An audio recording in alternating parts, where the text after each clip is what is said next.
The stars burned cold above the dying world of Zephyria Prime.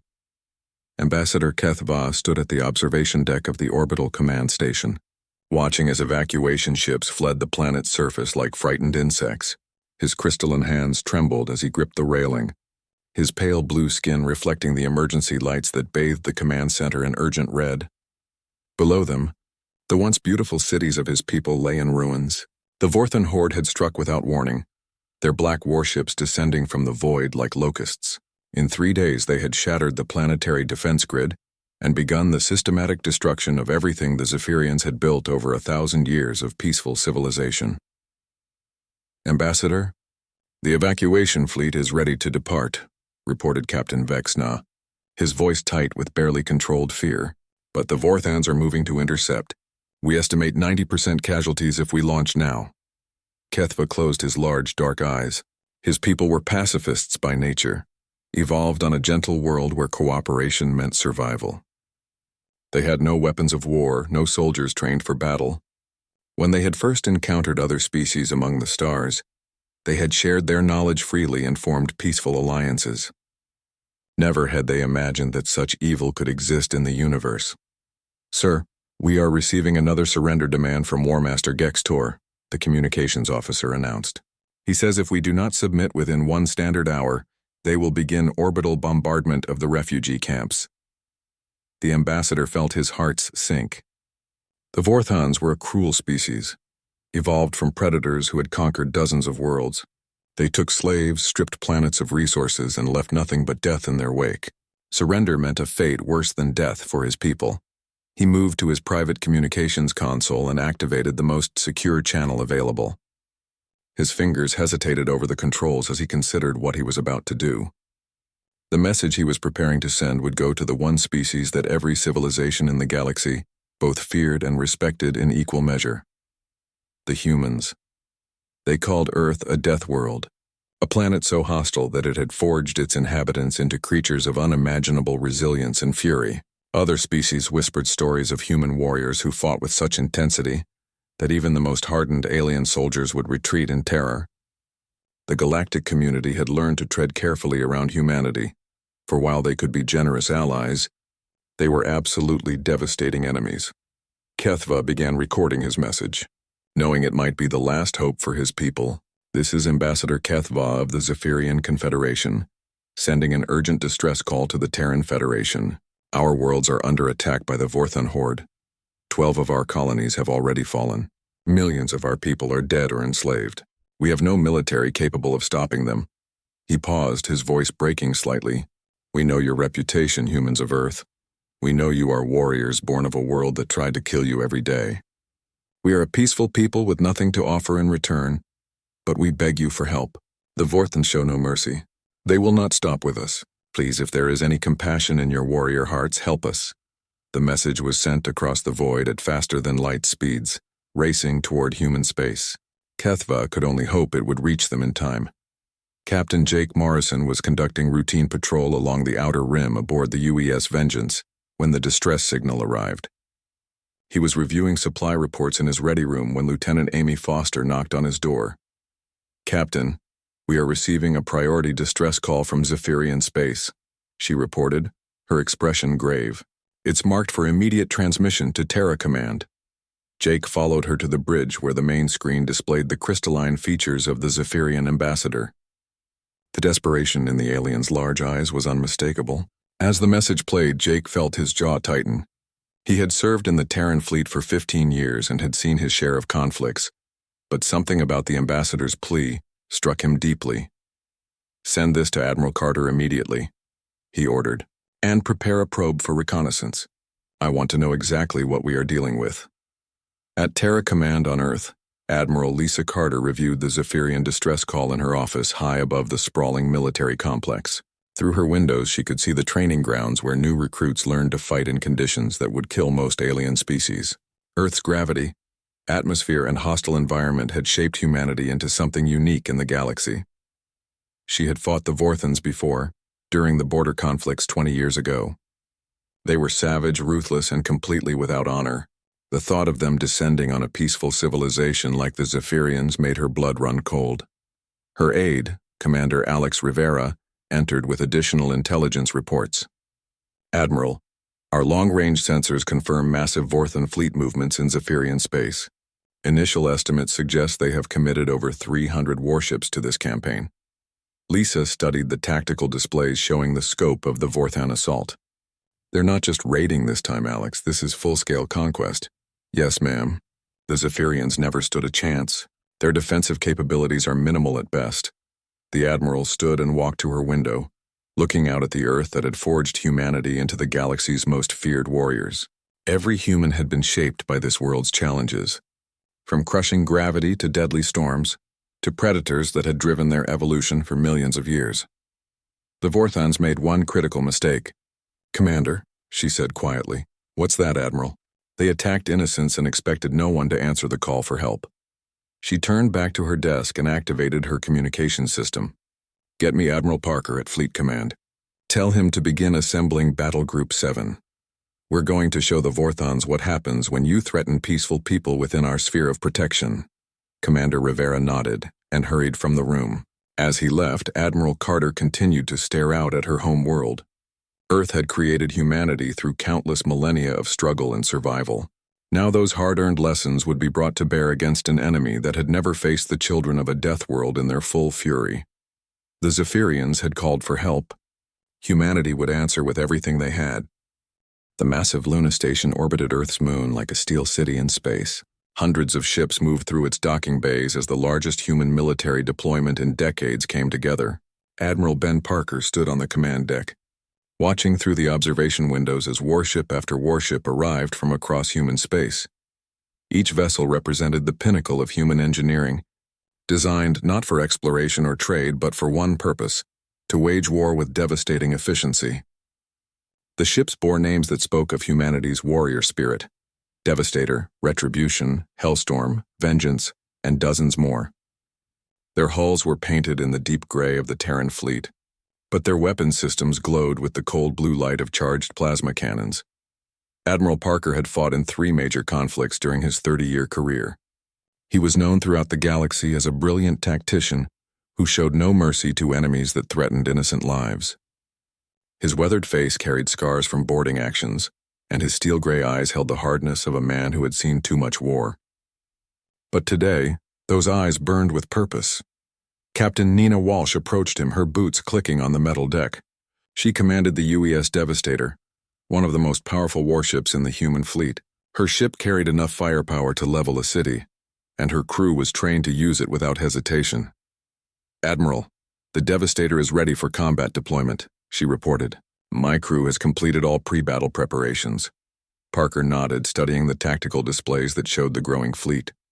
"How many ships do we have operational, Captain?" 87 warships, sir, with full marine complements. The 3rd Deathworld Division is aboard and ready for ground operations if needed. The 3rd Deathworld Division was humanity's elite fighting force. These soldiers were trained in Earth's most hostile environments: the crushing depths of ocean trenches, the thin air of mountain peaks, the burning heat of deserts, and the freezing cold of polar regions. They could fight in conditions that would kill most alien species within minutes. Sergeant Major Tony Blake supervised the loading of his Marines aboard the Devastator. Each soldier carried weapons designed on Earth's harsh surface, where everything was built to survive extreme conditions. Their armor could withstand temperatures that would melt most alien materials, and their training had prepared them for combat in any environment. Blake had served with human forces for 20 years, fighting in conflicts across the galaxy. He had seen how other species reacted when they first encountered human soldiers in battle. The shock on their faces when they realized that humans did not retreat, did not surrender, and did not stop fighting until the enemy was completely defeated. "Load the heavy assault gear," Blake ordered his squad leaders. "If we are going up against the Vorthans, we need to be ready for anything." In the fleet's main hangar, Colonel Maya Johnson reviewed the deployment of her troops with her senior officers. The colonel was a veteran of the Centauri Wars, where human forces had demonstrated their ability to fight in zero gravity, toxic atmospheres, and gravitational fields that crushed normal equipment. Lieutenant Colonel Sam Hughes reported on the status of his battalion. "All squads are equipped with environmental suits rated for Class 12 Death World conditions, ma'am." We can operate in any environment the Vorthans throw at us. Major Kate Foster nodded in agreement. My reconnaissance teams have studied Vorthon tactics from previous conflicts. They rely on overwhelming numbers and fear tactics. They have never faced an enemy that refuses to break under pressure. Colonel Johnson smiled grimly. Then they are about to learn what happens when you attack people under human protection. Across the station, Dr. Kevin Stone supervised the final calibration of the fleet's AI systems. These computers were designed to process battle information at speeds no organic mind could match, giving human commanders an overwhelming advantage in combat. The AI could track thousands of targets simultaneously while coordinating attacks across entire fleets. The doctor had spent years developing these systems, knowing that human survival in space depended on superior technology. Earth's harsh environment had taught humanity to use every advantage available, to adapt and overcome any obstacle. All ship AIs are online and synchronized, he reported to Admiral Parker. Our tactical computers are running at full capacity. Captain Rick Turner commanded the UES Thunder, a fast attack vessel designed to strike hard and fast at enemy formations. His crew was made up of veterans from the border wars, soldiers who understood the price of allowing aggressive species to threaten peaceful civilizations. Admiral, my ship is ready to lead the advanced scout force, Turner reported. We can be ready to jump to hyperspace within the hour. Parker reviewed the final deployment orders from Terra Command. Operation Thunderstrike was authorized at the highest levels of human government. The Terran Federation had made a decision that would echo across the galaxy. Humanity would not allow the Vorthons to continue their campaign of destruction. The Admiral activated the fleet communication system, his voice carrying to every ship in the massive formation. Attention all vessels, this is Admiral Parker. We are about to undertake a mission that will determine the fate of an entire civilization. The Zephyrians are a peaceful people who have asked for our help against an enemy that shows no mercy. Throughout the fleet, crews stopped their preparations to listen to their commander's words. The Vorthans believe that peace is weakness, that compassion is a flaw to be exploited. They are about to learn that they have made a fatal mistake. When Deathworlders go to war, we do not fight for conquest or glory. We fight to protect those who cannot protect themselves. And we fight with the fury of a species that has spent millions of years learning that survival means never giving up. The Admiral paused, his voice carrying the weight of human determination. All ships prepare for hyperspace jump. We are going to show the galaxy what happens when you threaten innocent people within our protection. Across the fleet, jump drives powered up with the deep hum of exotic matter reactors. 87 warships prepared to leap across space, carrying with them the combined military might of humanity's Deathworld heritage. In the final moments before departure, Captain Walsh sent a message to Zephyrian space. Help is coming. Space rippled like water as the human fleet dropped out of hyperspace at the edge of the Helios system. Admiral Parker stood on the bridge of his flagship, watching as his tactical displays lit up with contact markers. 300 Vorthon warships surrounded the last major Zephyrian stronghold, their dark hulls bristling with weapons designed for destruction and terror. The Vorthon fleet was massive, nearly 4 times the size of the human force. Their ships were built like flying fortresses, covered in thick armor and heavy guns. Each vessel carried the scars of previous conquests, their hulls decorated with the broken symbols of defeated civilizations. Admiral, we are receiving a transmission from the Vorthon command ship, reported the communications officer. Put it on screen.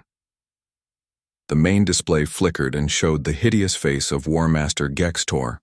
The Vorthon leader was a creature of nightmares with razor-sharp teeth and eyes like burning coals. His scaled hide was marked with ritual scars that told of countless battles and victories over weaker species.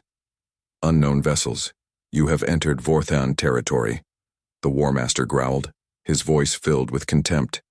I am Gextor, conqueror of 12 worlds and master of this system. Withdraw immediately or be destroyed. Admiral Parker stepped forward, his expression calm but his eyes burning with cold fury. This is Admiral Parker of the Terran Federation. We are here to defend the Zephyrians. You will cease your attacks immediately and withdraw your forces. Gextor's laugh was a sound like breaking glass. Humans? I have heard the stories told by cowards and weaklings. 80 ships against 300? You Deathworlders are either very brave or very stupid. We prefer to think of ourselves as very determined, Parker replied. This is your only warning, War Master. Leave this system now. The Vorthan's eyes narrowed. You dare threaten me? I will add your skulls to my collection and use your ships to bombard the Zephyrian refugees. Attack formation, all vessels. Show these Deathworlders how the Vorthan horde deals with interference. The transmission ended, and immediately the Vorthan fleet began moving into attack formation. Their ships moved with practiced precision, forming battle lines that had crushed dozens of civilizations before. Admiral Parker turned to his fleet commanders. All ships, this is Parker. Weapons free. Show them what humans do to bullies. Commander. Julie Adams commanded the UES Retribution, positioned on the fleet's right flank. Her ship was equipped with experimental plasma cannons that had been designed in the weapons labs of Mars. As the first Vorthan ships moved within range, she gave the order to fire. Blue-white energy lanced through space, striking the lead Vorthan cruiser. The alien ship's shields, designed to stop conventional weapons, collapsed instantly under the fury of human plasma technology. The cannon beams tore through the ship's armor like paper, causing massive explosions that lit up the darkness. Direct hit on target Alpha, reported her weapons officer. Their shields are down and they are venting atmosphere. Julie smiled grimly. The Vorthans had never faced weapons designed by a species that had learned warfare on a world where everything tried to kill them. Human military technology was built for one purpose: to destroy the enemy as quickly and efficiently as possible. Across the battlefield, Captain Steve Wilson launched his fighter squadrons from the carrier UES Thunderbolt. The small, fast ships streaked toward the Vorthan formations like angry wasps. Each fighter was piloted by veterans trained in Earth's hostile skies, where flying meant dealing with gravity, weather, and atmospheric conditions that would ground most alien aircraft. Lieutenant Amy Clark led her squadron in a diving attack on a Vorthan battleship. The enemy's point defense systems opened fire, filling space with deadly energy beams. But the human pilots had trained in conditions far worse than anything the Vorthans could create. They twisted and turned through the defensive fire like dancers, their movements too quick and unpredictable for the alien targeting systems. Fox 3 launching missiles, Amy called out as she released her payload. The human torpedoes were guided by AI systems that could process targeting information faster than any organic mind. They slipped through the Vorthan defenses and struck the battleship's engines, causing catastrophic explosions. Lieutenant Dan Miller followed up with his own attack, his plasma cannons carving through the damaged ship's hull. Scratch one battleship, he reported with satisfaction.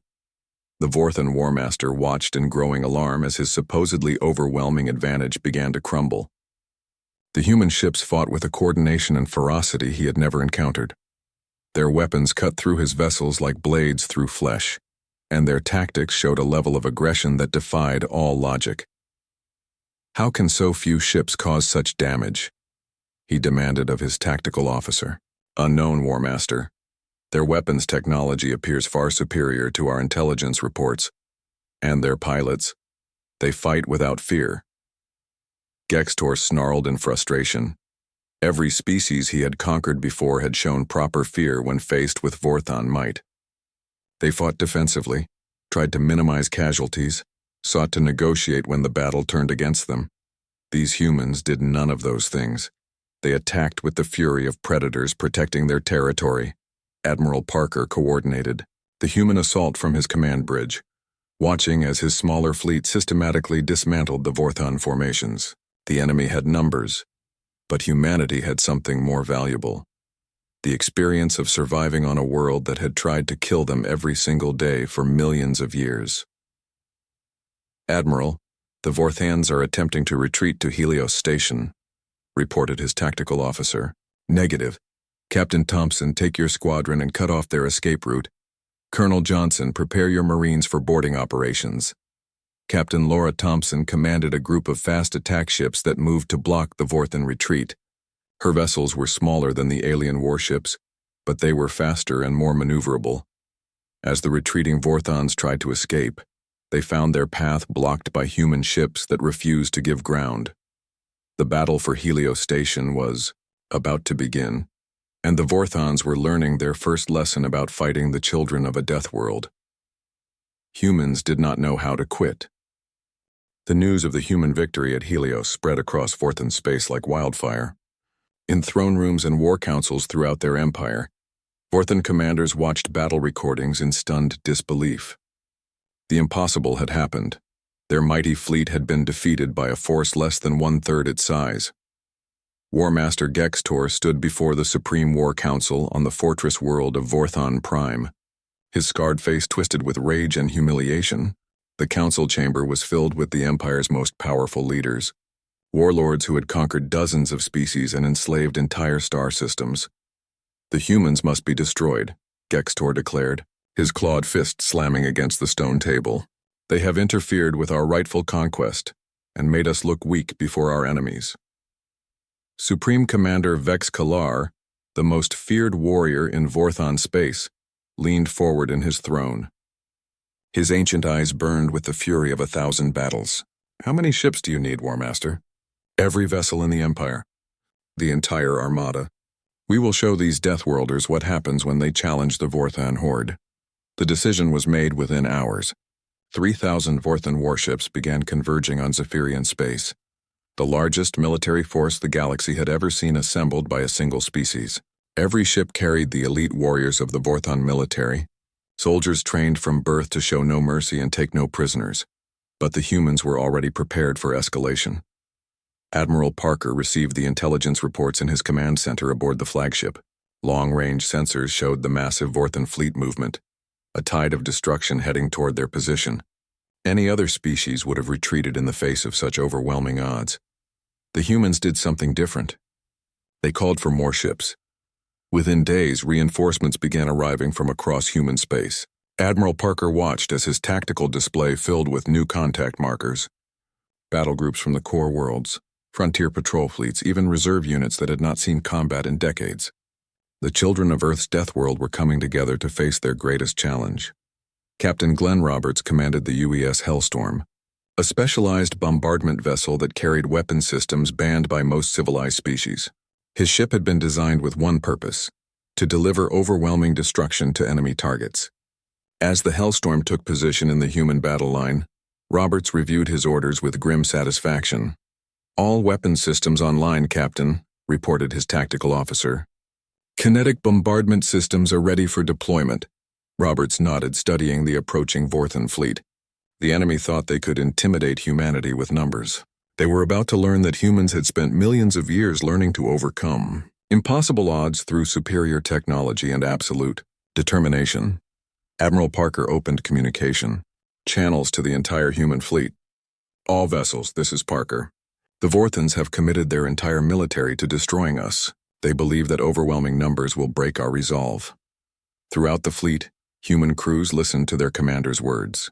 In gun turrets and fighter bays, marine barracks, and engineering sections, the sons and daughters of Earth prepared for the battle that would determine the fate of multiple civilizations. "They are wrong," Parker continued. "We are not here for conquest or glory. We are here because innocent people asked for our help, and humans do not abandon those who trust us. Today we show the galaxy what it means to anger the children of a death world." The first phase of the battle began when Captain Roberts received authorization to deploy his kinetic bombardment systems. The Hellstorm launched a salvo of projectiles at near light speed toward the Vorthon colonies that served as supply bases for their fleet. Each projectile carried no explosives, just pure kinetic energy that struck with the force of nuclear weapons. The impact on Vorthon morale was immediate and devastating. Their colonies, considered impregnable fortresses, were reduced to smoking craters in minutes. The psychological effect rippled through their ranks as they realized the humans possessed weapons of unimaginable destructive power. Major Pete Collins led the 1st Marine Battalion in boarding operations against Vorthon command ships. The human soldiers used breaching pods to smash through enemy hulls, then fought their way through corridors designed for larger, stronger alien warriors. But the Vorthons had never faced soldiers trained in Earth's crushing gravity and hostile environment. Collins and his Marines moved through the Vorthon ship like ghosts, their powered armor allowing them to operate in conditions that would kill unprotected humans. They fought in vacuum when the ship's atmosphere was vented, in toxic gas when the Vorthans released chemical weapons, and in crushing gravitational fields when the aliens tried to use their ship systems as weapons. Target secured, Collins reported as his team captured the Vorthon bridge. Enemy command structure neutralized. Lieutenant Sarah Davis coordinated the final assault on the Vorthon flagship, leading a team of specialists trained in zero-gravity combat. The human soldiers moved through the massive alien vessel with practiced efficiency, their movements coordinated by AI systems that processed tactical information faster than any organic mind could comprehend.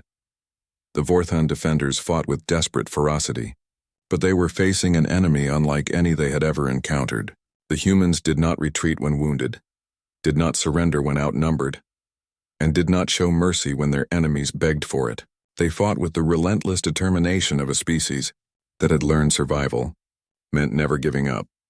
Supreme Commander Vex Kalar watched from his command ship as his mighty armada was systematically destroyed by the smaller human force. The impossible was happening again, but on a scale that defied all understanding. His 3,000 ships were being defeated by fewer than 200 human vessels. How was this possible? He demanded of his tactical advisors. They are just one species from one world.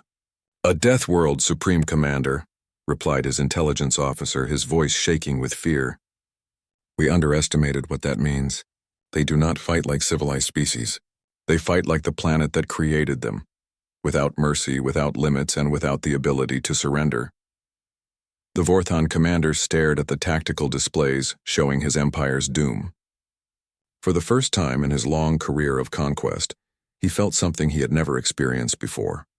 True fear. The silence in the Vorthon command center was deafening. Supreme Commander Vex Kalar stared at the tactical displays showing the destruction of his once mighty armada. 3,000 ships reduced to burning wreckage floating in the void.